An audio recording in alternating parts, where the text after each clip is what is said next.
Greetings friends, it's me, Wayman29, and I just come on to do a video. I realized that I was kind of got off track there for a while doing some humor, and had a lot of fun doing it, and this is kind of back on track on literature and metaphors and all that good stuff for the people who enjoy those sorts of things. I know I got a few new subscribers over the weekend, so unfortunately for those who aren't really into that sort of stuff, this video might be kind of boring, but this is mainly going out to Josh Buckler, the user Josh Buckler, who really likes literature, and Barklord, who happens to read a lot. And this is the Aeneid. I always wanted to get through the Aeneid. I read parts of it in college in literature class, Western literature class, and it was really interesting, and we never got through the whole thing because we just picked bits and pieces, and I always wanted to read the whole thing, and so that's what I'm currently doing now.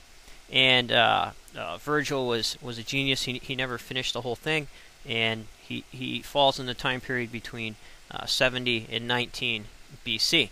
So this particular text that I wanted to read in the beginning, I'm always thinking about motifs and gods fighting with each other, and it's really interesting how in the text Neptune, the god of the sea, at this period of time calms the sea. And what's really interesting is later I'm going to draw some comparisons to Hebrew and Christian literature. Some of you may well guess what that would be, and also to some ancient Near Eastern texts. And we'll look at some ideas of suffering also. So this particular text is Book 1 from the Aeneid by John Dryden, and it's translated by John Dryden, the English translation. And this is about line 175 in Book 1, and we're going to go probably to line 208. So I'm just going to read this here. Not a very good reader, so forgive me, but I just found this very interesting, how the god calms the sea, and you'll see some similarities to the New Testament text. Meanwhile, imperial Neptune heard the sound of raging billows breaking on the ground. Displeased and fearing for his watery reign, he reared his awful head above the main. Serene in majesty, then rolled his eyes around the space of earth, seas, and skies. He saw the Trojan fleet dispersed, distressed by stormy winds and wintry heavens oppressed. Full well the god his sister Envy knew, and what her aims and what her arts pursue. He summoned Uranus and the western blast, and first an angry glance at both he cast. Then thus rebuked audacious winds, from whence this bold attempt, this rebel insolence?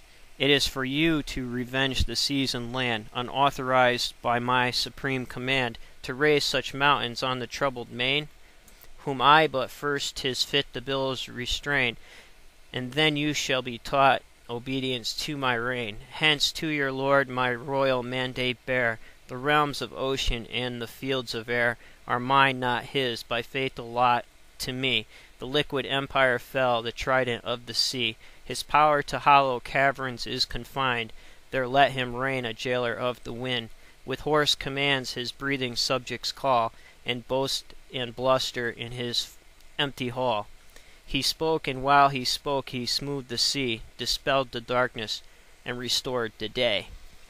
So that's pretty interesting when compared to the New Testament text of Christ calming the sea in where his disciples were in a panic, and so too in the Aeneid. The people on board are in panic, and there's some great speeches by those who thought they were going to face death.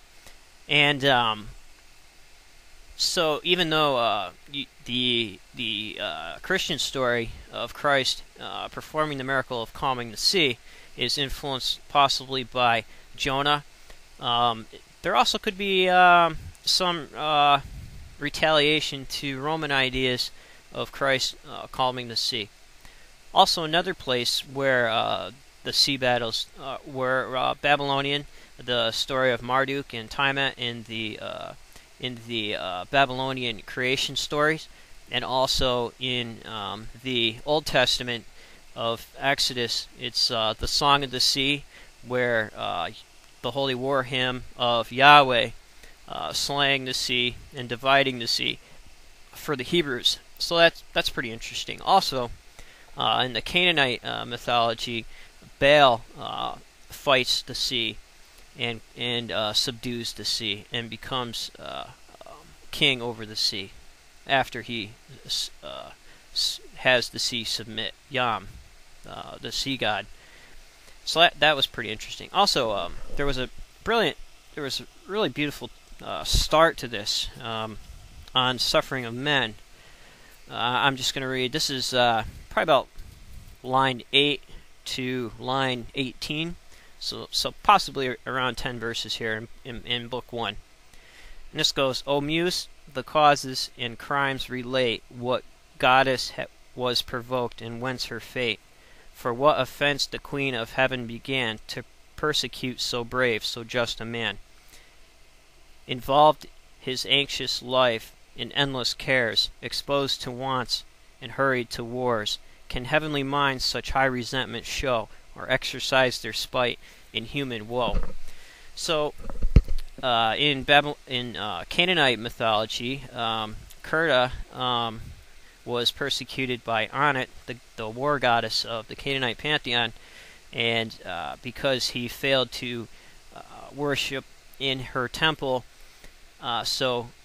he punished her, and that story is in somewhat relation to the Iliad, where he wants the wife of another king, and there's a standoff, and the god El, with the help of Baal, gives him that wife.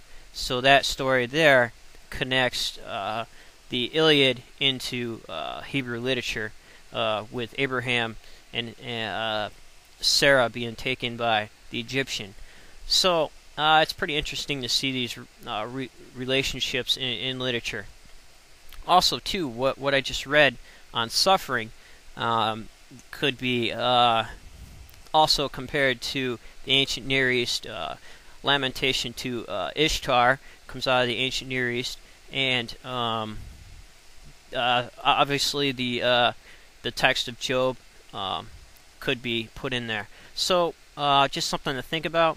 Hope you enjoyed this little thought and comparison, and I would encourage anybody who hasn't read the Aeneid to check it out. There's a lot of great stuff in there, a lot of great lines, and there's lots of translations of it. Some are better than others. So take care, YouTubers. Take care of yourself and each other, and remember, if everyone's thinking alike, then somebody isn't thinking.